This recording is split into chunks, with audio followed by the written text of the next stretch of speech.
कारनामा।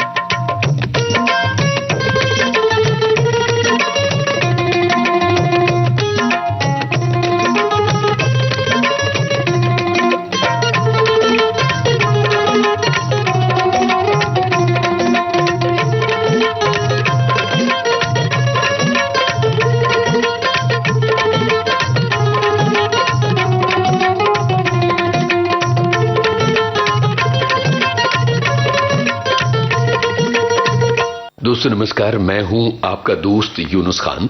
सेहतनामा कार्यक्रम में आज हमने डॉक्टर सुमित शाह को आमंत्रित किया है, जो कैंसर सर्जन हैं। भारत में 7 नवंबर का दिन कैंसर जागरूकता दिवस के रूप में मनाया जाता है और आज हम कैंसर जागरूकता के बारे में आज के इस कार्यक्रम में बातें करेंगे। डॉक्टर साहब, बहुत बहुत स्वागत है आज के इस कार्यक्रम में आपका। बहुत शुक्रिया आपका मुझे यहाँ बुलाने कर।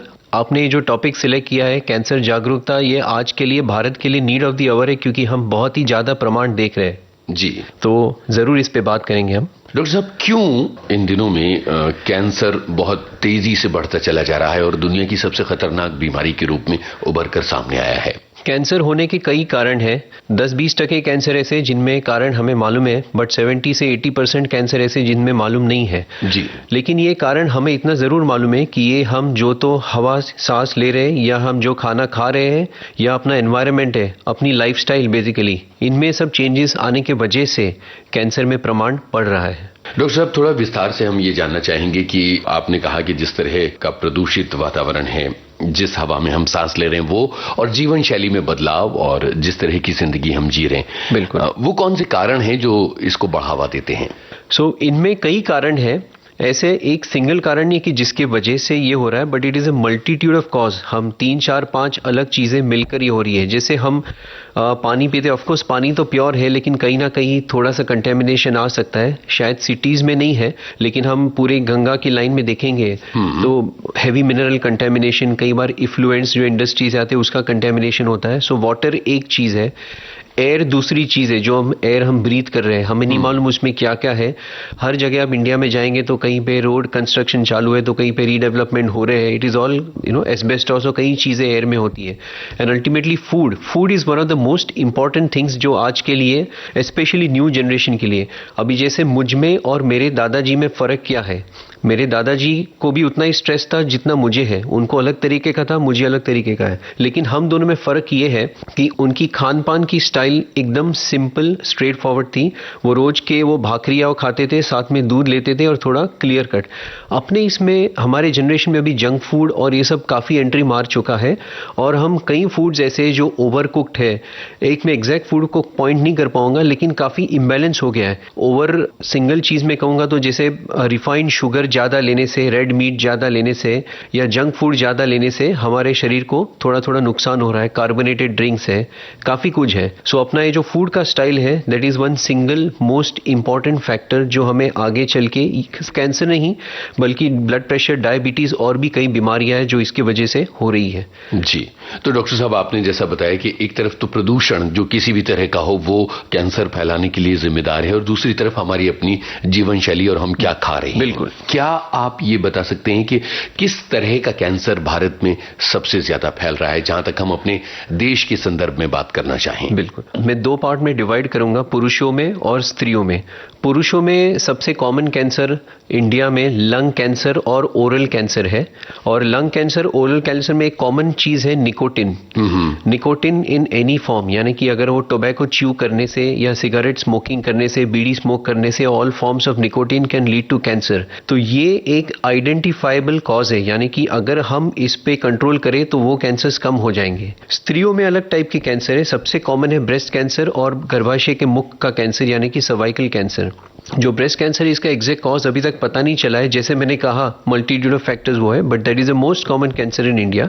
सेकंड जो कॉमन है वो गर्भाशय के मुख का कैंसर, यानी कि सर्वाइकल कैंसर।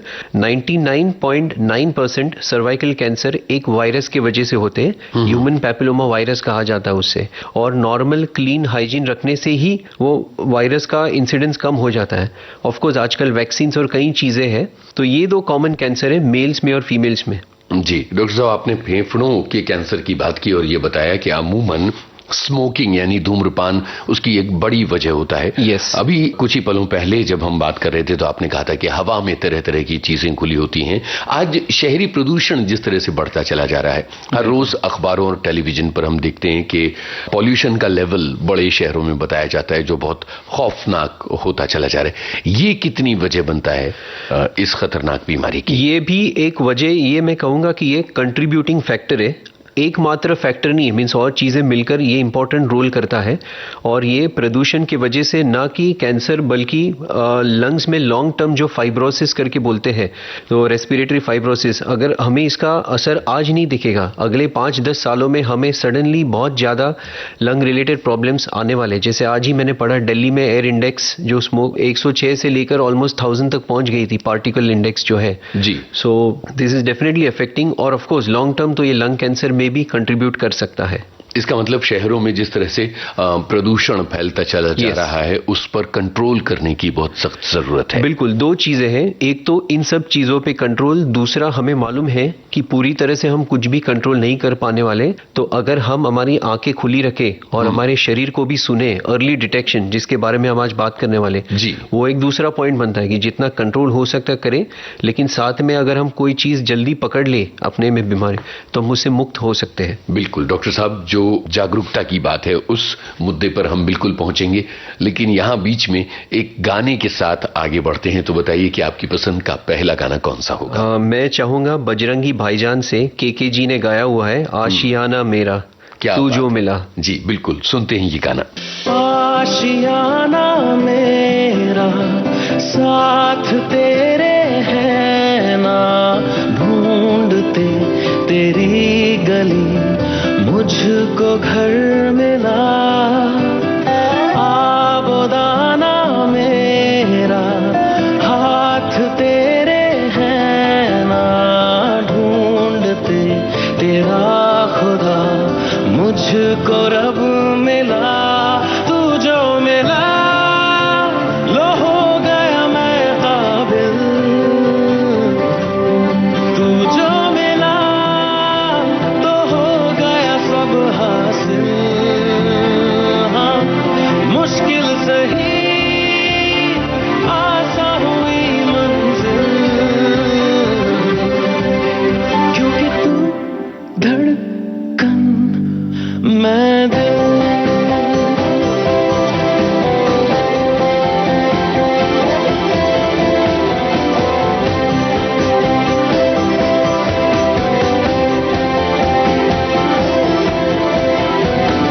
रूठ जाना तेरा, मान जाना मेरा, ढूंढते तेरी हंसी मिल गई खुशी।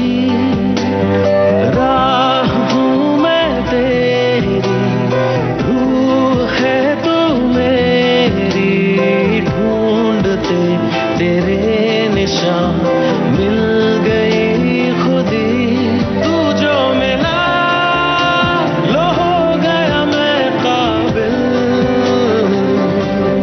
तू जो मिला तो हो गया सब हासिल। मुश्किल सही आसान हुई मंजिल, क्योंकि तू धड़कन मैं दिल। डॉक्टर साहब, हमने बातें की कि कौन कौन से संभावित कारण हो सकते हैं कैंसर के, और हम बातें अपने देश के संदर्भ में कर रहे हैं। 7 नवंबर का दिन राष्ट्रीय कैंसर जागरूकता का दिन है, भारत में ये दिन मनाया जाता है। आपने कहा कि जिन चीजों को हम कंट्रोल कर सकते हैं वो तो करें, लेकिन अपने तय बचाव की और जागरूकता की कोशिश करें। तो मेरा सवाल ये है कि एक आम वयस्क व्यक्ति अपने तय क्या कर सकता है? पहला कदम क्या हो? पहला कदम नॉलेज है। एक वर्ड है कि having a correct knowledge is half the battle one. उसका मतलब कि अगर हमें सही तरह का इंफॉर्मेशन हो तो आधा वॉर तो हमने वहीं जीत लिया है। बिल्कुल। तो मेरा श्रोताओं को ये मैसेज जरूर रहेगा कि मैं आपको कोई बड़ी टेस्ट या कुछ भी करने को नहीं कह रहा हूं। मैं खाली इतना कहना चाहूंगा कि आपको आपके रूटीन लाइफस्टाइल में कोई भी डिस्टर्बेंस महसूस हो, छोटा मोटा, जो 5, 10, 15, 20 दिन तक रहे, तो जरा उसे प्लीज ध्यान दीजिएगा। जैसे कि आप खांसी हो गई है 10-15 दिन हो गए सेटल नहीं हो रही है, या छाती में कोई गठान आ गई है, या फिर पेट में काफ़ी टाइम से कॉन्स्टिपेशन है, 6, 7, 8, 10, 15 दिन हो गए दवाई से सेटल नहीं हो रहा, या आपको लग रहा है कि आपका वजन कम हो गया, सडनली 5-6 किलो ऐसे कम लग रहा है, कपड़े ढीले हो रहे हैं, कोई वजह दिख नहीं रही, तो मेरा कहना इतना ही है कि अगर ऐसा कोई भी सिम्टम हो जो पहले नहीं था अभी आया है, तो आप अपने आप से कोई डिसीजन ना लें, बल्कि मैं चाहूँगा कि आप नज़दीक में किसी डॉक्टर को पूछ लीजिए, शायद कुछ ना हो बट ध्यान देना ज़रूरी है।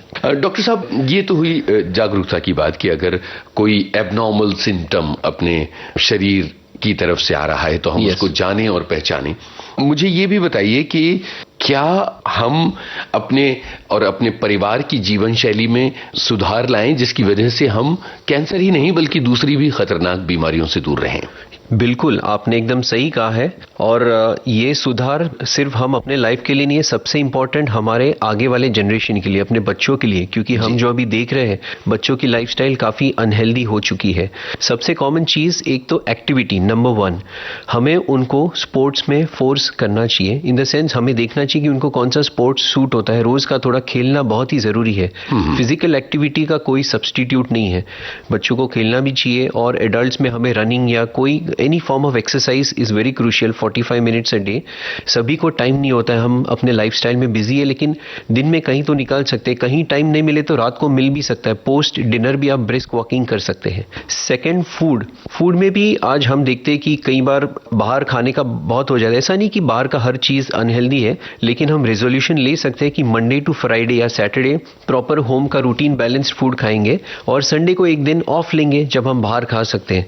थोड़ा अगर हम लिमिट में मैं बंद करने के लिए नहीं कर रहा हूं, मैं कह रहा हूं कि लिमिट करें, हम हफ्ते में एक आध बार खाए तो एटलीस्ट वो ठीक हो जाएगा। और जो ओवरटली फैट फूड है जो सबका फेवरेट है, जैसे कि लोग पोटैटो चिप्स और ये सब, these are very easily bad calorie giving foods, few minutes on the lips but forever on the hips, ऐसा कहा जाता है। सो हमें ये जितना भी जंक फूड है उसको लिमिट करना चाहिए, ये करने से फिजिकल एक्टिविटी अच्छा होने से। और थर्ड, मेंटल हेल्थ, हमें कई बार बहुत स्ट्रेस हो जाता है, तो हमें ऐसा कुछ हॉबी अपनानी चाहिए जिससे हमारा स्ट्रेस कम हो जाए।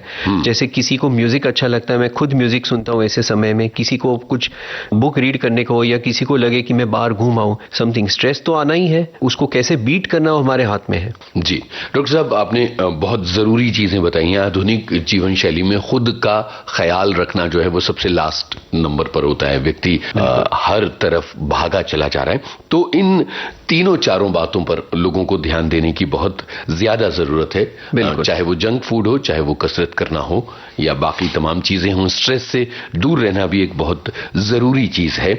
वयस्क महिलाओं में जिस तरह के कैंसर सामने आ रहे हैं, आपने उनके बारे में बात की थी, किस उम्र के बाद से कौन से नियमित टेस्ट हर साल करा लेने चाहिए, इस बारे में बताइए। सिर्फ वयस्क महिलाओं में नहीं, आजकल हम जो ब्रेस्ट कैंसर देख रहे हैं, ऑलमोस्ट 30-40% पेशेंट हमारे 30 से 50 की उम्र में होंगे। जी, मेरे पास पूरी स्टैटिस्टिक्स नहीं है, बट आप जितने भी ऑन्कोलॉजिस्ट को पूछेंगे तो उनके half patients will be less than 50। तो और सबसे कॉमन कैंसर है ब्रेस्ट कैंसर। तो मैं महिलाओं को ये ज़रूर कहूँगा कि जिनकी उम्र 40 से नीचे है, वो हर महीने सिर्फ एक बार पीरियड खत्म होने के बाद चेकअप कर ले अपने हाथ से कि ब्रेस्ट कैंसर के कोई सिम्टम दिख रहे हैं कि नहीं। 2-4 ही सिम्टम है, जैसे एक गठान हो, या स्किन में थोड़ी सी चेंज हो, या कई बार निप्पल का डायरेक्शन चेंज होता है, या कई बार वहाँ से खून आता है, या बगल में गिल्टी हो छोटी सी।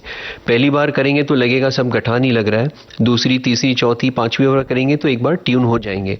आपने कहा टेस्ट के बारे में, एक्चुअली 4 ही कैंसर ऐसे हैं जो हम जल्दी पकड़ सकते हैं। फीमेल्स में, महिलाओं में ब्रेस्ट कैंसर और सर्वाइकल कैंसर, और पुरुषों में प्रोस्टेट कैंसर और ओरल कैंसर। इन 4 कैंसर को छोड़कर ऐसी कोई टेस्ट नहीं है जिससे हम बाकी के कैंसर को अर्ली डिटेक्ट कर सके। इसलिए कोई सिम्टम चेंज हो, जैसे पेट में कोई भी सिम्टम हो जो मैंने कहा, या काफी टाइम से कफ हो या कुछ भी हो, तो उनको हमें डॉक्टर को दिखाना चाहिए। ये 4 कैंसर जो मैंने कहा है अर्ली डिटेक्शन है, क्योंकि हम वो ऑर्गन्स को एक्सेस कर सकते हैं, बाकी ऑर्गन्स को एक्सेस नहीं कर सकते। तो टेस्ट में मैं खाली इतना कहूंगा, एक 40 इयर्स के बाद लोग कंसीडर कर सकते हैं कि मैमोग्राफी की जाए साल या 2 साल में एक बार, और पैप स्मीयर। इन 2 टेस्ट छोड़कर एक भी टेस्ट रिकमेंडेड नहीं है कैंसर के अर्ली डिटेक्शन के लिए। सतर्क रहना जरूरी है। जी डॉक्टर साहब, सतर्क रहना सबसे बड़ी जरूरत है, आपने ये बात कही, और ये भी बताया कि कौन कौन कौन सी जांच की जा सकती है। यहाँ हम अगले गाने की तरफ बढ़ते हैं। आपने भी कहा कि आप स्ट्रेस दूर करने के लिए म्यूजिक का सहारा लेते हैं, तो बताइए कि आपकी पसंद का अगला गाना कौन सा है।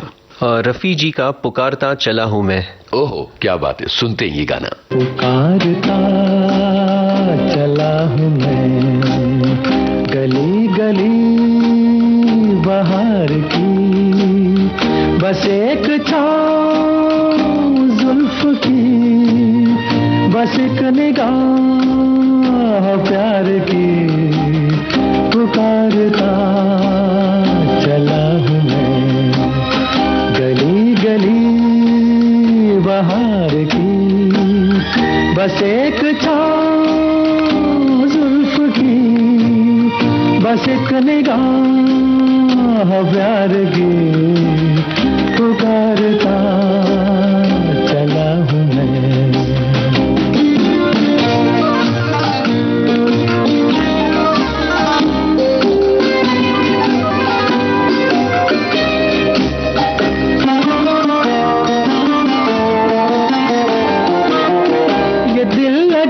शौकिया सलाम की, यही तो बात हो रही है काम की, कोई तो मुड़ के देख लेगा इस तरह, कोई नजर तो होगी मेरे नाम की, पुकारता चला हूं मैं, गली गली बहार की, बस एक छाँव जुल्फ की, बस एक निगाह प्यार की, पुकारता चला हूं मैं।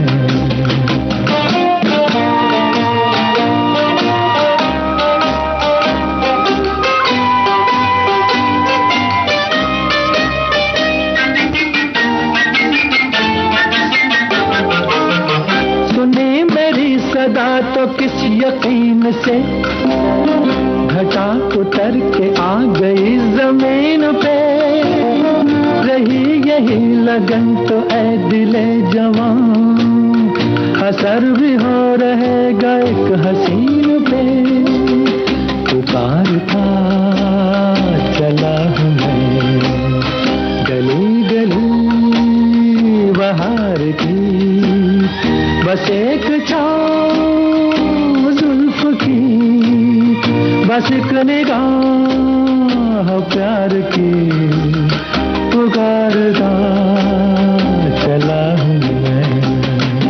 मेरे सनम फिल्म का ये गाना हमने सुना, मोहम्मद रफी की आवाज में ओपी नैयर का संगीत था, और बातें कैंसर जागरूकता पर हो रही हैं। डॉक्टर साहब ने ये बताया था कि महिलाओं को किस किस तरह के टेस्ट करने चाहिए, बहुत ज्यादा टेस्ट मौजूद नहीं है। अब पुरुषों की बातें कर ली जाए। पुरुषों में जो कैंसर मैंने कहे, एक प्रोस्टेट कैंसर है। जो प्रोस्टेट एक ग्रंथ है जो पेशाब की थैली के नीचे होता है, तो वहाँ पे कैंसर होने के चांसेस उम्र के साथ बढ़ते हैं। प्रोस्टेट कैंसर नॉर्मली 60-70 के बाद ज़्यादा होता है, 60-70 की उम्र के बाद। तो कुछ टेस्ट आते हैं, जैसे एक ब्लड टेस्ट में PSA करके है, हालांकि वो भी रिकमेंडेड नहीं है। खाली रूटीन बॉडी चेकअप करेंगे तो उसमें डॉक्टर एग्जामिन कर लेंगे प्रोस्टेट में, और उनको कुछ लगेगा तो वो टेस्ट बताएंगे। दूसरी बात रही ओरल कैंसर, जो मैंने कहा 90-95% ओरल कैंसर्स सिर्फ टोबैको इंटेक वालों में होता है। अगर जो लोग टोबैको नहीं ले रहे उनमें चांस नहीं के बराबर है, हालांकि जीरो नहीं है। तो अगर मुंह में कोई भी छाला हो जो सूख नहीं रहा है, छाला तो बहुत कॉमन है, सभी को कभी ना कभी हो ही जाता है, 5 दिन 10 दिन 15 दिन में अगर सूखा नहीं और वो बढ़ते ही जा रहा है, तो फिर उसे आप ENT सर्जन को बता सकते हैं, मुंह में या जीभ में छाला हो या ऐसा कोई सिम्टम हो जी। तो ये प्रोस्टेट और ओरल कैंसर छोड़कर और कोई कैंसर की टेस्ट नहीं है। कुछ ब्लड टेस्ट आते हैं बट वो एक भी रिकमेंडेड नहीं है स्टैंडर्ड गाइडलाइंस के मुताबिक टेस्टिंग के लिए। तो इसके अलावा मैं कहूँगा लोगों को कि अलग अलग टाइप के कैंसर में अलग सिम्टम होते हैं, बस अगर कोई दिक्कत हो तो 15-20 डेज ज़्यादा रुके नहीं है। इंडिया में एक प्रॉब्लम बहुत है, हम हेल्थ को नज़रअंदाज करते हैं, हम सोचते हैं कि हाँ ठीक है ये कम हो जाएगा, उसमें महीना 2 महीना 3 महीना निकल जाता है और कैंसर कैंसर बढ़ जाता है जी। हम ये चाहते हैं कि लोग जल्दी आए तो उसमें कैंसर क्योर के चांस बहुत बढ़ जाते हैं। डॉक्टर साहब, हमारी इस बातचीत में बार बार ये बात आई कि कई ऐसे लोग हैं जो स्मोक करते हैं, धूम्रपान करते हैं या तंबाकू लेते हैं। हमारे इस कार्यक्रम को देश दुनिया के कोने कोने में लोग सुन रहे हैं और ऐसे लोग भी हैं जो तंबाकू का, सुपारी का, पान मसाले का सेवन नियमित रूप से करते हैं और इसकी लत के शिकार हैं। वो उनकी जिंदगी का हिस्सा बन चुका है। परिवार के लोग, दोस्त दबाव डालते हैं, उसके बावजूद उनमें बदलाव नहीं आता। एक कैंसर सर्जन होने के नाते डॉक्टर सुमित शाह ऐसे लोगों से विविध भारती के इस कार्यक्रम सेहतनामा में क्या कहेंगे? मैं तो यही कहूंगा कि आप खाली ये सोचिए, मेरे एक पेशेंट है जो दिन में 8 से 10 सिगरेट ले रहे थे। मैंने पूछा सिगरेट का रेट क्या है, बोले 8 से 10 रुपया है। That means 60 to 80 rupees per day उनका सिगरेट में जा रहा है। वो रिक्शा वाला है, तो 60 to 80 इंटू 30 एक महीने का, इंटू 12 एक साल का। मैंने कहा भाई ये फिक्स डिपॉजिट में रखिए आप अपने बच्चों के लिए। तो ये बहुत ही इंपॉर्टेंट है। और धूम्रपान सिर्फ खुद के लिए हानिकारक नहीं, अगर वो लोग घर पे धूम्रपान करेंगे तो पैसिव स्मोकिंग, वो स्मोक से उनके आजू बाजू वालों को भी रिस्क है। तो ये बहुत ही गलत बात है। मैं इनकरेज करूंगा कि स्मोकिंग छोड़ देना चाहिए जितने लोगों को हो सके, और आप सब्स्टिट्यूट्स के लिए ना जाए। इसको छोड़ने का सिर्फ एक ही तरीका है और वो है मनोबल। आपका फैमिली आपके साथ है, आपको बस गिव अप करना है। आप सोचेंगे कि थोड़े टाइम में कम करके बाद में, वो दिन कभी नहीं आएगा। आप अपने बच्चों की तरफ देखिए, अपनी बीवी की तरफ देखिए, अपने पेरेंट्स जो आपके डिपेंडेंट हैं उनको देखिए और छोड़ दीजिए।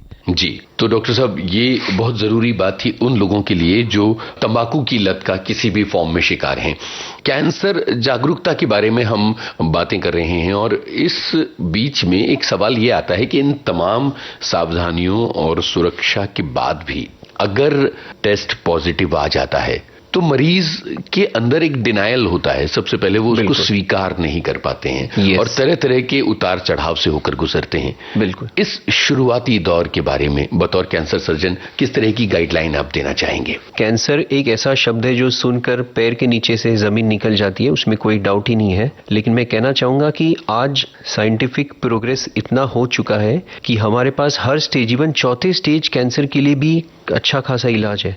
और सभी कैंसर खराब ये नहीं होते कि उसका आउटकम खराब होगा। ऑलमोस्ट 70 to 80% कैंसर जो अर्ली स्टेज के हैं उनमें हम पूरी तरह से क्योर कर सकते हैं। उसका मतलब कि अगर मरीज समय पे आते हैं तो हम जो स्टैंडर्ड ट्रीटमेंट है उससे पेशेंट्स को अच्छे कर सकते हैं। आप टाटा हॉस्पिटल में जाएंगे, आप देखेंगे सर्वाइवल रेट और वो सब, इट इज फैंटास्टिक। तो मैं ये कहना चाहूंगा कि बाई चांस अगर किसी के घर में किसी को कैंसर डिटेक्ट हुआ है तो आप बिल्कुल हिम्मत मत हारिए। आप अकेले नहीं, आपके साथ हम सब है। और आपको मैं एनकरेज करूंगा कि अच्छे हॉस्पिटल में जाकर साइंटिफिकली प्रूवन ट्रीटमेंट आप ले। बिल्कुल ठीक होने की उम्मीद है। मेरे कितने स्टेज 4 कैंसर के भी पेशेंट हैं जिनको हम चलो क्योर नहीं कर सकते, लेकिन अच्छे ट्रीटमेंट से वो कैंसर के साथ अभी अच्छी लाइफ भी जी रहे हैं, उनके जो भी इच्छा है पूर्ण कर रहे हैं। हमें हार नहीं माननी है। 50% of the war against cancer is mental, खाली 50% वो है। अगर हम हार मान लेंगे तो अपने क्या है, अगर हम निर्णय ले लें नहीं मैं कुछ भी करके इससे लड़के बाहर आऊंगा, तो आप मेरी मानिए आप बिल्कुल बाहर आ पाएंगे। जी डॉक्टर साहब, बहुत जरूरी बात आपने की है और अब इस समय एक गाने की बात करनी बहुत जरूरी है। तो इस कार्यक्रम का अगला गाना आपकी पसंद का कौन सा होने वाला है? आशा भोसले जी का 2 लफ्जों की है कहानी, जो उन्होंने अमिताभ जी के साथ वो इटली में गाया हुआ है। बिल्कुल, the great gambler. Great gambler film का ये गाना सुनते हैं। 2 लफ्जों की है दिल की कहानी, या है मोहब्बत या है जवानी। 2 लफ्जों की है दिल की कहानी, या है मोहब्बत या है जवानी। ला ला ला ला ला ला ला ला ला।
साहब, ये गाना हमने सुना, ये गाना कहता है कि दो लफ्जों की है दिल की कहानी।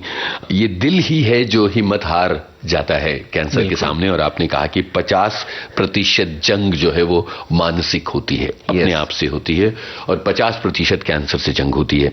आपने तरह तरह के मामले देखे हैं और आप बरसों से इस क्षेत्र में हैं, तो आप मुझे बताइए कि भारत के अलग अलग शहरों में इलाज की क्या स्थिति है और हमारे देश में पॉजिटिवली कैंसर से किस तरह लड़ा जा रहा है। अभी इंडिया की बड़ी सिटीज में तो कैंसर ट्रीटमेंट का प्रॉब्लम नहीं है। ऑलमोस्ट सभी सिटियों में मेजर कैंसर सेंटर्स है। Even tier 2 cities and tier 3 cities में काफी तरह से या तो कैंसर सेंटर्स या एटलीस्ट नॉर्मल बड़े सेंटर्स में स्पेशलिस्ट आ रहे हैं। धीरे धीरे कैंसर केयर पेनिट्रेट हो रहा है इंडिया में। गवर्नमेंट की भी थोड़े से एफर्ट्स है उसमें, और प्लस टाटा मेमोरियल के, और मैंने अभी रिसेंटली सुना था ऑलमोस्ट 16 जगह अलग अलग ब्रांच आ रहे हैं। पंजाब में तो आ रहा है, फिर अभी एक बनारस में भी बड़ा सा टाटा मेमोरियल का ब्रांच शुरू हो गया है। सो धीरे धीरे कैंसर केयर पेनिट्रेट हो रहा है छोटी छोटी जगहों पर, और लोगों को उसकी वो फायदा ले पाएंगे उसका। जी डॉक्टर साहब, ये इलाज न केवल मानसिक रूप से बहुत ज्यादा निचोड़ देने वाला है, दूसरी तरफ आर्थिक रूप से भी बहुत ज्यादा दबाव इस इलाज का रहता है।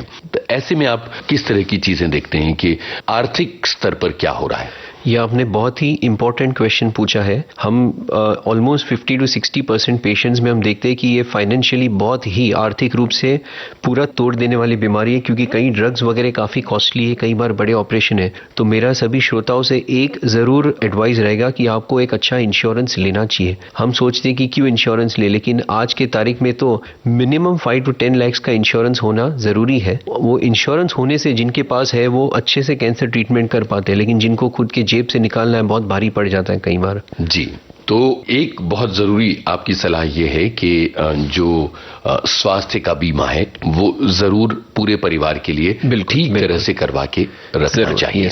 डॉक्टर साहब, इन दिनों में आपने बताया कि तमाम तरह के कैंसर जो हैं वो देखे जा रहे हैं, जिनके बारे में आपने विस्तार से बातें की हैं।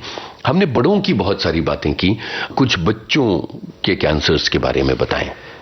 बच्चों में भी कैंसर्स होते हैं कुछ, स्पेशली जो ब्लड कैंसर टाइप के हैं, ब्लड कैंसर, ल्यूकेमिया, लिम्फोमा, और कुछ किडनीज में और अलग अलग टाइप के हैं, जिनकी वजह सराउंडिंग से लिंक नहीं है। जो एडल्ट कैंसर के कॉज अलग है और बच्चों के कैंसर के कॉज अलग है।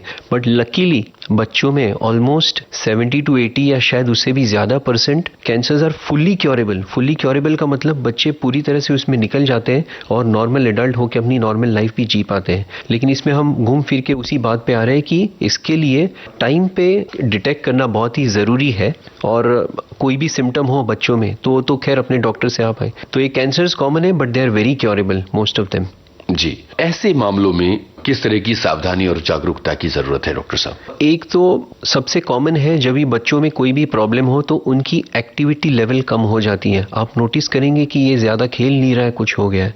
सेकेंडली, वेट लॉस या पेट फूगना। कई बार उनका पेट फूग जाता है किसी वजह से, पानी या किडनी के कैंसर्स में, या वेट लॉस, वजन कम होते जाता है। और मोस्ट इंपॉर्टेंट, कई लोगों में फीवर आते हैं। लकीली क्या है, फीवर आते हैं तो इन्वेरिएबली पेरेंट्स बच्चों को डॉक्टर के पास ले जाते हैं और वो ब्लड टेस्ट से पता चल जाता है कि इसमें कुछ है। बट वही है कि फीवर आना, वेट लॉस होना, या बच्चों का एकदम अलूफ होना, थोड़ा ध्यान ना देना, खेलने में इंटरेस्ट ना होना, ऐसी नॉन स्पेसिफिक सिम्टम्स है।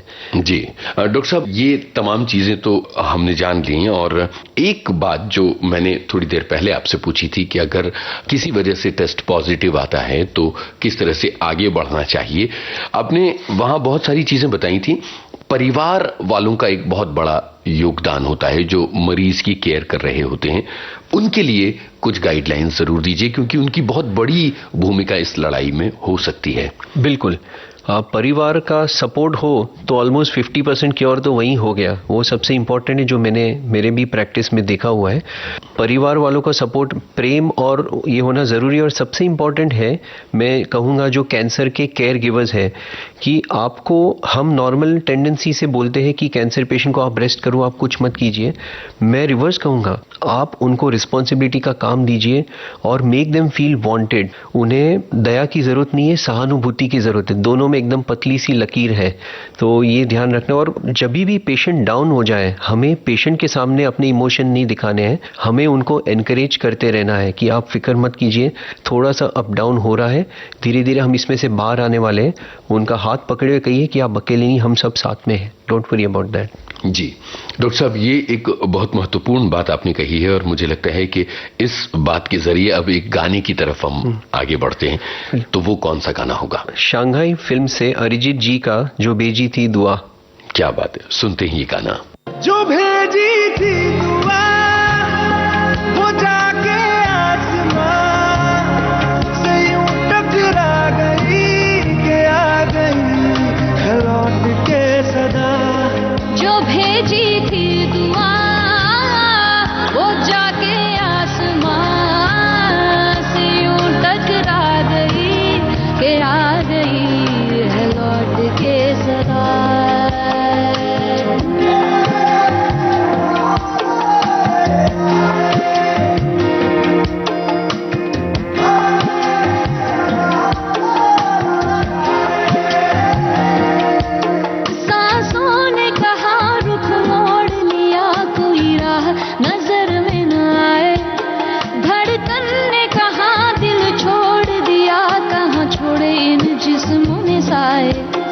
यही बार बार सोचता हूँ तन्हा मैं यहाँ, मेरे साथ साथ चल रहा है यादों का धुआं। जो भेजी थी दुआ वो जाके आसमां से यूं टकरा गई कि आ गई है लौट के सदा। जो भेजी थी दुआ वो जाके आसमां से यूं टकरा गई कि आ गई है लौट के सदा।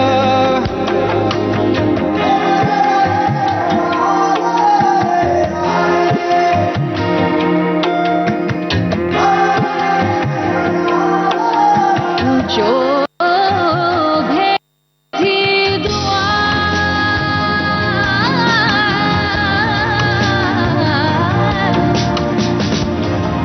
वो जाके आसमां,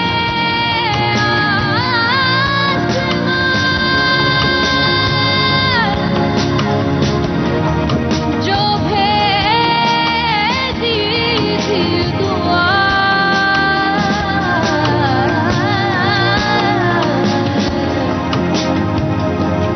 भेजी थी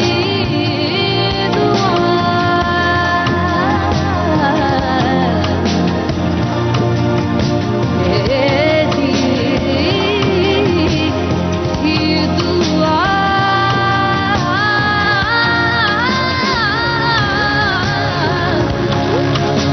भेजी थी दुआ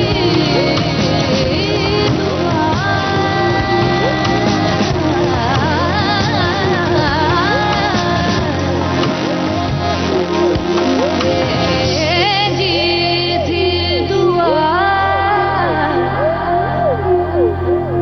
डॉक्टर साहब, बहुत सारी ऐसी संस्थाएं होती हैं जो आर्थिक रूप से मदद भले न कर पाएं, लेकिन इस लड़ाई में सहयोग करती हैं। बहुत सारे ऐसे कैंसर मरीज हैं जिनसे मेरी मुलाकात हो चुकी है और हमने बातें की हैं और ये पता किया है कि वो दूसरे लोगों को उनका हौसला बढ़ाने के लिए और उन्हें इस लड़ाई में आगे बढ़ने के लिए काफी मदद करते हैं। इसके बारे में बताइए। बिल्कुल, बड़े हॉस्पिटल के आजू बाजू में कई संस्थाएं ऐसी होती है और वो बहुत इंपॉर्टेंट रोल करते हैं। इसको हम पीयर ग्रुप बोलते हैं। जैसे किसी को अगर कैंसर डिटेक्ट हुआ है तो उनका सबसे पहला है कि मुझे ही क्यों हुआ, और उनको एक अकेलापन महसूस होता है। तो अगर हम उन पेशेंट को उनके ही उम्र वाले और उनकी टाइप के कैंसर वाले और 2-4 जन मिला दें जिनका शायद ट्रीटमेंट भी हो गया है, तो उनको देखकर इनको मोटिवेशन आएगा कि नहीं देखो ये 4 मेरे जैसे ही है और ये में अच्छी तरह से बाहर आएगा तो मैं भी आऊंगी। तो ये जो संस्थाएं हैं वो पीयर ग्रुप एनकरेज करते हैं, वो एक दूसरे को मिलने का एक प्लेटफॉर्म देते हैं। दूसरा, कुछ लोगों को फैमिलियल सपोर्ट कई बार नहीं मिलता इतना, तो ये संस्थाएं उनको हेल्प करती है। और तीसरा, जैसे आपने कहा कि कितने सारे एनजीओज हैं जो आर्थिक रूप से भी इन पेशेंट्स को, स्पेशली बच्चों के लिए बहुत सारे अच्छे अच्छे एनजीओज हैं, इवन एडल्ट्स के लिए, और बहुत कुछ करते हैं ताकि आर्थिक रूप से भी पेशेंट संभाला जाए और उनको अच्छी ट्रीटमेंट मिल पाए। जी, तो इसका मतलब ये है कि एक कम्युनिटी हेल्प जैसा एक आयोजन चलता है जिसकी वजह से नॉलेज शेयरिंग भी होती है और इमोशनल शेयरिंग भी मुमकिन होती है, ताकि इस लड़ाई में लोग आगे बढ़ सकें। डॉक्टर साहब, कैंसर का इलाज बहुत ज्यादा महंगा है और कई बार कई लोग ऐसे होते हैं जो आर्थिक रूप से उतने ज्यादा सबल नहीं होते कि वो इस लड़ाई को लड़ सकें, इस इलाज को करवा सकें। ऐसे मरीजों के लिए क्या किया जा सकता है? नहीं, अभी जैसे मैंने कहा, हर एक सिटी में बड़े बड़े cancer center specially by the government आ चुके हैं। जैसे मुंबई में टाटा मेमोरियल सेंटर है, तो वहां पे अगर जनरल वार्ड में कोई करता है तो पूरा फ्री है, वहां पे उनको कोई कॉस्ट नहीं है, खाली दवाइयों का खर्चा उनको करना है। फिर बिलो अ सर्टेन लेवल काफ़ी वो राजीव गांधी आयोजना और गवर्नमेंट के अभी जो काफ़ी आयोजनाएं निकले हैं, जो नए स्कीम्स आए, उसमें भी बहुत सारे पेशेंट्स कवर हो गए हैं। तो धीरे धीरे आर्थिक रूप से भी काफ़ी पेशेंट्स को इन स्कीम्स का बेनिफिट हो रहा है। जी, इसका मतलब इस दिशा में बहुत ज्यादा काम हो रहा है और कैंसर मरीजों की मदद का जो काम है वो आगे बढ़ रहा है। अब मुझे ये बताइए कि क्या कैंसर की तमाम दवाएं भारत में उपलब्ध होती हैं या उन्हें बाहर से मंगवाया जाता है, और इस संदर्भ में किस तरह की मदद उपलब्ध होती है? यहाँ पे ऑलमोस्ट सभी दवाइयाँ उपलब्ध है, ऐसा नहीं कि नहीं है। सिर्फ कुछ नए ड्रग्स जो लॉन्च हुए जो काफ़ी कॉस्टली होते हैं, थोड़े टाइम लगता है इंडिया में आने के लिए। अदरवाइज मैं कहूँगा 90 to 95% जो कीमोथेरेपी और टारगेटेड थेरेपी के ड्रग्स है सभी अवेलेबल है। और यहाँ पे कुछ कुछ इंडियन ब्रांड्स भी हैं जिनका लो कॉस्ट ड्रग अवेलेबल है, तो अपने पास सभी है। इंडिया में जो ट्रीटमेंट है is considered as world class. हम सोचते हैं कि नहीं यूएस में या यूके में इससे अच्छा ट्रीटमेंट होगा, लेकिन मैं आपको बताऊं कि ये जो treatment is almost the same. जो ट्रीटमेंट वहाँ पे यूएस में सबसे बड़े सेंटर में होगा, वो यहाँ पे एक छोटी हॉस्पिटल जिसमें गिन के 15 बेड होंगे वहाँ पर भी हम दे पाते हैं और देते हैं यहाँ के ऑन्कोलॉजिस्ट। बस हमें आप लोगों का विश्वास की जरूरत है। जी, ये बहुत बड़ी बात आपने बताई है कि विश्व स्तरीय इलाज की सुविधाएं हमारे अपने देश में बहुत छोटे छोटे अस्पतालों में भी मौजूद है। डॉक्टर साहब, यहाँ एक गाने की तरफ बढ़ते हैं और उसके बाद आगे की बातें की जाएंगी। इस बार लता जी और अमिताभ जी का गाना है सिलसिला से, मैं और मेरी तन्हाएं अक्सर ही बातें करते हैं। जी बिल्कुल, ये गाना सुनते हैं।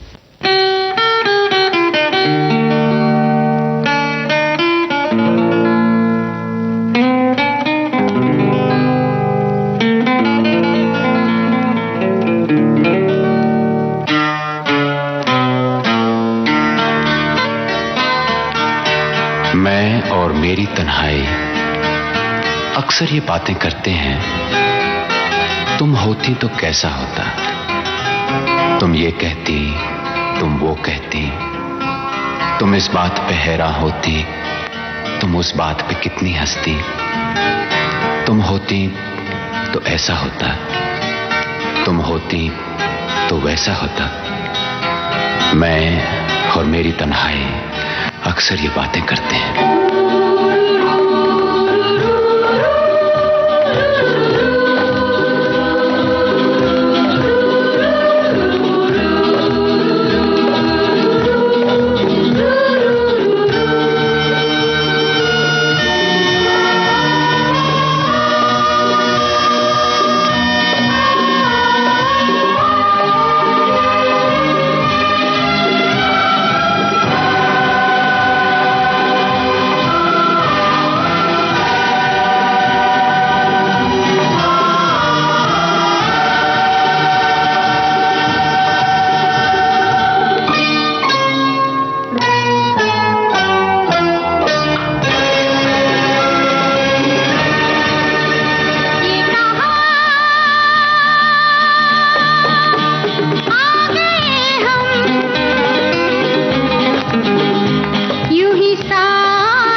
ये तुम्हारी जुल्फें खुली हुई हैं, है चांदनी या तुम्हारी नजरों से मेरी रातें धुली हुई हैं। ये चांद है या तुम्हारा कंगन, सितारे हैं या तुम्हारा आंचल, हवा का झोंका है या तुम्हारे बदन की खुशबू, ये पत्तियों की है सरसराहट कि तुमने चुपके से कुछ कहा है। ये सोचता हूं मैं कब से गुमसुम कि जबकि मुझको भी यह खबर है कि तुम नहीं हो, कहीं नहीं हो, मगर ये दिल है कि कह रहा है कि तुम यहीं हो, यहीं कहीं हो।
मजबूर ये हालात इधर भी है उधर भी, तन्हाई की एक रात इधर भी है उधर भी।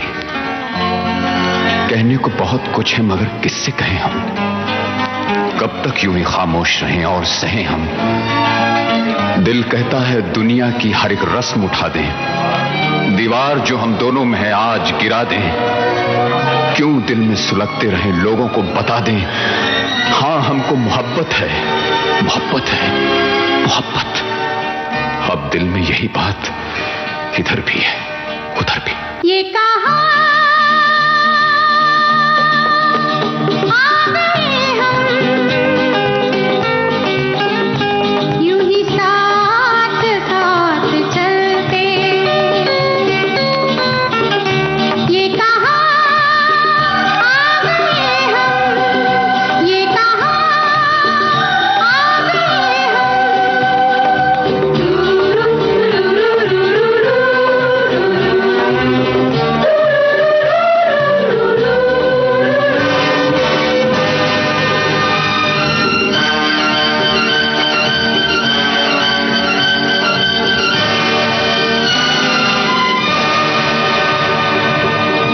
डॉक्टर साहब, ये गाना हमने सुन लिया और कैंसर के बारे में तमाम तरह की बातें हमने की। आप एक कैंसर सर्जन हैं। एक कैंसर सर्जन को भी बहुत तरह के उतार चढ़ावों से गुजरना पड़ता होगा अपने मरीजों की स्थितियों को देखकर। बिल्कुल। आपके लिए ये कितना ज्यादा स्ट्रेसफुल, कितना ज्यादा परेशानी से भरा होता है? अपना कोई अनुभव हमें बताएं। ये हमारी लाइफ तो स्ट्रेसफुल होती है, क्योंकि कैंसर के surgery they are all supra major, बड़े सर्जरीज है। और ह्यूमन बॉडी ऐसी है कि ये गणित नहीं होता है 1+1=2। कई बार सर्जरीज में अनचाहे इफेक्ट्स भी हो जाते हैं, जैसे किसी इंटेस्टाइन का कैंसर हमने ऑपरेट किया और इंटेस्टाइन जोड़ दिया, कई बार कहीं से लीक हो गया कुछ, तो इससे सिचुएशन आउट ऑफ कंट्रोल होके मरीज सीरियस भी हो सकते हैं।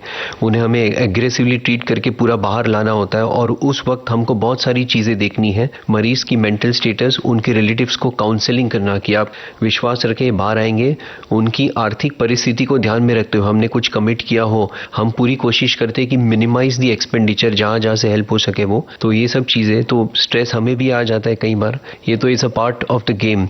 बट बिकॉज हमने, जैसे मोस्ट कैंसर सर्जन्स बॉम्बे में हो, तो हमने टाटा से ट्रेनिंग ली है। टाटा मेमोरियल एक कोलसे को घिसकर डायमंड बना देती है, ये टाइप की एक इंस्टीट्यूट है। वहाँ जिन्होंने भी काम किया है वो अंडर स्ट्रेस भी इतना बढ़िया परफॉर्म करना सीख जाते हैं कि वो इम्बाइब हो जाते हैं एक तरह से जी। तो आज जो भी यहाँ के कैंसर सर्जन हैं वो कहेंगे कि हम जो कुछ भी है टाटा के वजह से है। जी, ये सवाल मैंने इसलिए पूछा क्योंकि मरीजों के बारे में तो सब लोग सोचते हैं, लेकिन डॉक्टर के बारे में बहुत कम लोग सोचते हैं जो कैंसर का इलाज कर रहा है। यस डॉक्टर साहब, योग और ध्यान कितनी बड़ी भूमिका निभा सकते हैं कैंसर मरीज के लिए?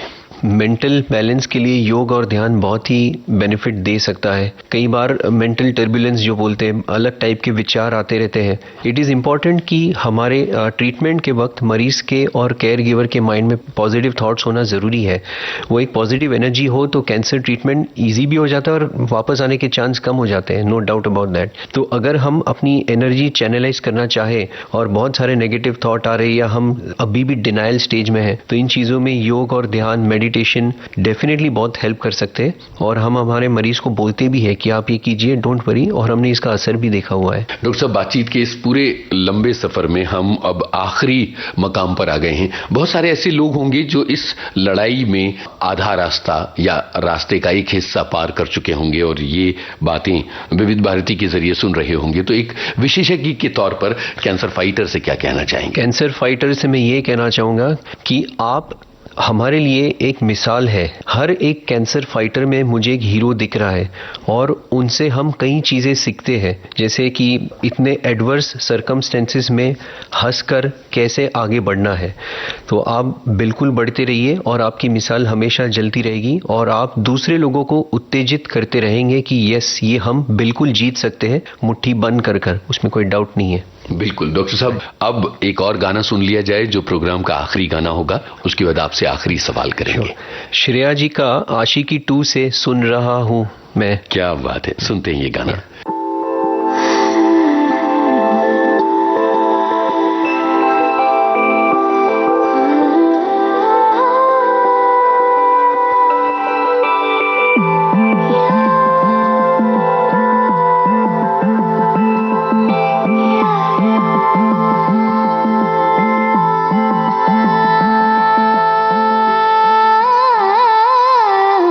मंजिलें रुसवा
कैंसर एक बहुत ही भयावह शब्द है और ये पूरी जो बातचीत है ये इसमें कई हिस्से ऐसे थे जो वाकई डरा देने वाले थे।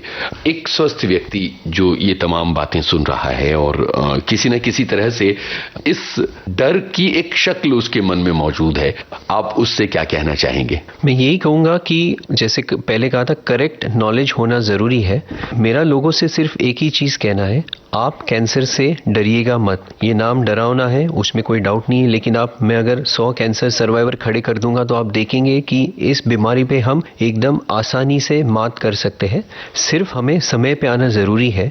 और समय पे कैसे आएंगे? जब हम अपना मन स्वस्थ रखेंगे, अपना हेल्थ क्लियर रहेगा, खाना पीना अच्छा रहेगा, तो हमें चांसेस कम हो जाएंगे। और हम समय पे, अगर हम आंखें खुली रखें, कान खुले रखें, हम देखें कि हमारी शरीर हमें कुछ कह रही है, बस उस पर आप ध्यान दीजिए। ज़्यादा लोड ना ले आप। कोई भी छोटा मोटा सिम्टम हो तो अपने आप से ट्रीट ना करें, एक डॉक्टर को दिखा दीजिए। 99% कुछ नहीं होगा, 1% कुछ है तो दैट मीन्स वो अर्ली स्टेज और आप पूरा ठीक भी हो जाएंगे। जी डॉक्टर सुमित शाह, आप विविध भारती के स्टूडियो में आए और आपने कैंसर जागरूकता के बारे में इतने विस्तार से हमसे बातें की, बहुत बहुत शुक्रिया। बहुत बहुत धन्यवाद। कैंसर जागरूकता के विषय पर अभी आपने सुनी डॉक्टर सुमित शाह से अपने इस दोस्त यूनुस खान की बातचीत। इस कार्यक्रम की रिकॉर्डिंग इंजीनियर तेजश्री शेट्टी और प्रस्तुतकर्ता रामकरण मीणा।